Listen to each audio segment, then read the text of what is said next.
from the nation's heartland. You're listening to Mundo in the Morning on 95.7 FM, KCMO Talk Radio. Well, there was a big meeting yesterday at the White House. Here to talk about it, Roger Marshall, Kansas U.S. Senator on KCMO Talk Radio after, well, the shutdown starts week 4 today. So, Senator, what was the big takeaway yesterday from your visit to the White House? Yeah, Pete. Well, good morning. I think it's number one. Just envision Andy Reid telling their team when they had a losing record to start the year to stay together.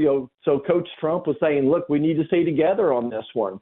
That we need to work towards a balanced budget."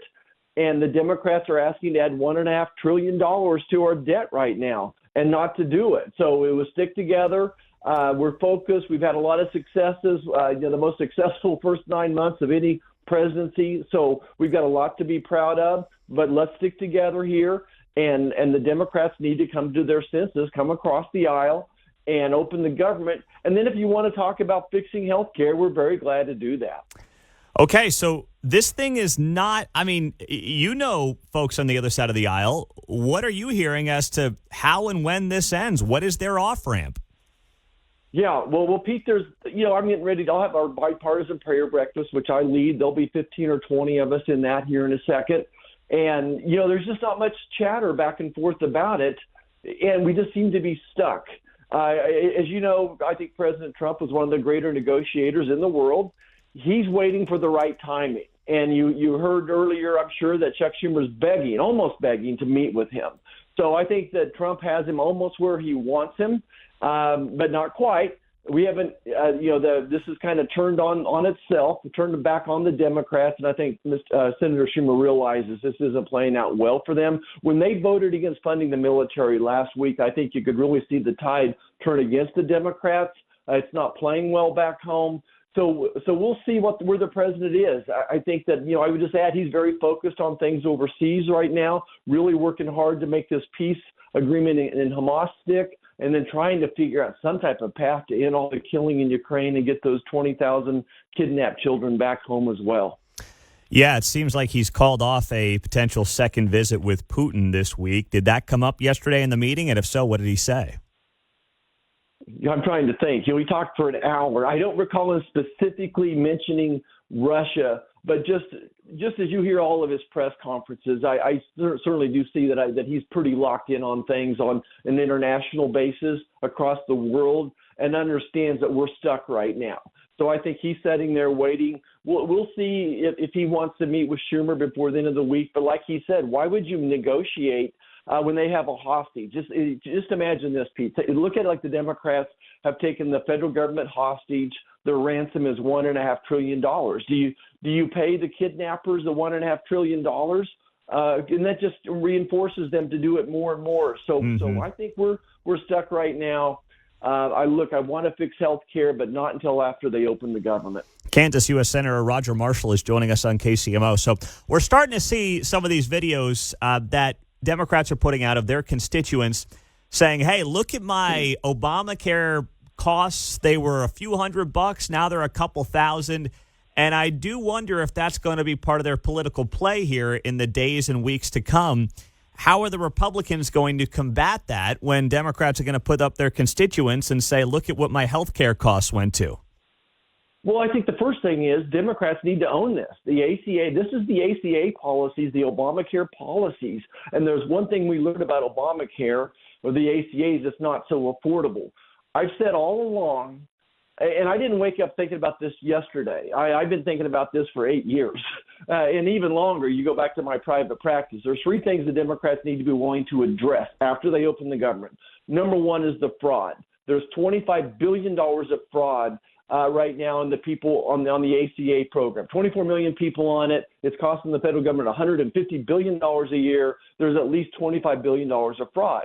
Next is the deductible. The average deductible on these plans is $5,000 a year. If you're a family making $50,000, $60,000, $80,000 a year and you have a $5,000 deductible, that's not access to health care. And then finally is the cost of this. They have to be willing to address the problems with their plan, with this ACA plan. Again, they own it. This is their problem. This is their plan. This is exactly what we said the ACA would do. It would drive up the cost of health care. Indeed it is. So they have to be willing to address all three of those before I'm even willing to sit down and try to work out the mechanics of it. This is something President Trump has texted me about, wanting, what my input on it. And we'll be ready to roll after they open the government back up. But they shouldn't have waited until 2 weeks before the government shutdown, before the deadline for the government funding to say, oh, this is the hostage we're taking. I cannot fix this in 2 weeks of negotiations, Pete. I know what to do. I know what the goals are, but it's going to take a little bit of time for me to work through this with Democrats because they don't understand business. They never signed the front side of a paycheck. They've never had to purchase health care. They have no idea what the real world is really like. Roger Marshall, so take off the U.S. Senator's cap for a second, put on the old doctor scrubs. What is the big issue, and how does it get fixed if you had your magic wand? Yeah, I think to address the fraud is number one. We have to have some type of identification. Imagine, just like going to vote, or you're signing up for Medicare. You don't have to prove who you are. So there's people out there. Of those 24 million people, 38% of them are not using their health care plan. So these are ghost people. They don't even know they're on it. So there's dishonest insurance agents out there signing up people that don't even know they're being signed up for it. All you need is your name and a phone number. They're signing you up, and the federal government is paying 100% of the premium for a lot of these people. So you have to have identity verification. Next, people have to pay something into it. You can't make it totally free. I don't care if it's $10 a week, $10 a month, but people have to have a monthly payment to verify that they're in it. So that'll take care of the fraud.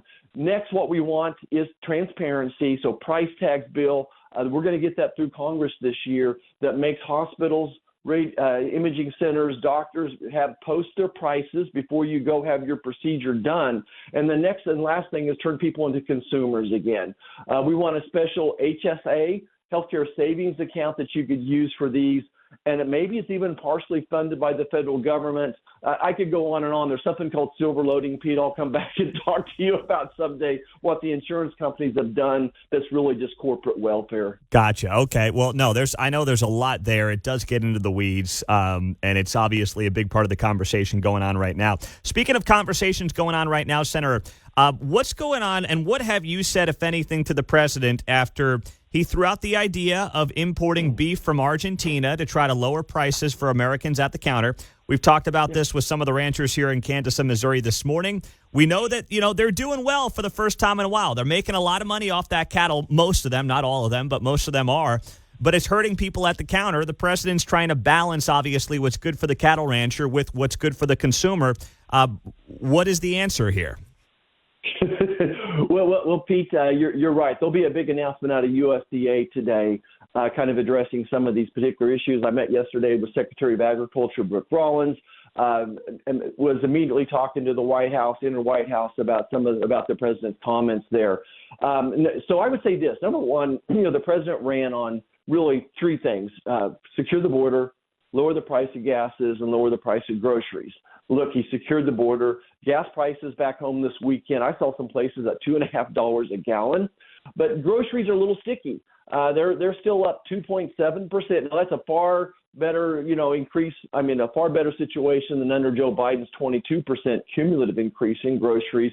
But the president is still concerned about the price of groceries, and beef is kind of leading the situation there. Now, your listeners need to know that I worked in this industry growing up. I lost a lot of money in this industry the last 20 years. I know the industry forward, backwards, and sideways. This Argentina beef is just a blip on the screen. Yeah, we could increase the Argentina beef imports times 8, and it would not replace the amount of beef we're losing from Mexico because of the screwworm. And then the other thing people need to and this is complicated, but in America, we grow fat beef. It's steaks. It's, when the American farmer makes money is when we turn corn into that great KC strip steak that you get down at one of those fine restaurants, or maybe you go to the grocery store and get it as well. We don't have enough hamburgers, where I'm going with this. We don't have enough lean beef in this country to satisfy the needs for hamburger, whether that's for tacos or spaghetti or whatever you use hamburger for. We have to import some hamburger because our beef is so much more valuable. It's much more profitable to turn our corn into steaks and ship it to Japan and South Korea. So we have to import some hamburger from somewhere. The real problem with the cost of beef is the supply, Pete, is the supply of cattle. This is the smallest cattle herd we've had in my lifetime. Why did the cattle herd get so small? Well, really, 7 of the last 10 years we've had drought. So you're that rancher, you're deciding whether to keep your female calves or not, or sell them. Those are called heifers.